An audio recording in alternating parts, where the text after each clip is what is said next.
ժամանակ հատկացրու Տիրոջ համար, առանձնացրու քեզ Աստծո համար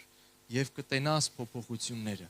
Անհնարին է Աստծո հետ հաղորդակից լինես եւ ոչ մի բան տեղի չունենա քո կյանքում։ Անհնարին է մոտենաս կրակին եւ նրա ջերմությունը չլինի քո կյանքի մեջ։ 104 Սաղմոսում ասում է Աստված իր պաշտոնյաներին կամ իր ծառաներին կրակի բոցեր դարձրեց։ Աստված իր ծառաներին, իր պաշտոնյաներին կրակի բոցեր դարձրեց։ Անհնար է որ դու մոտենաս կրակին եւ այդ կրակի բոցը չգա քո ներսում, քո կյանքի մեջ, քո սրտի մեջ։ Անհնար է որ Սուրբ Հոգու կրակը չբորբոքվի քո մեջ, սիրելիս, ու փոփոխություններ չլինեն։ Եկեք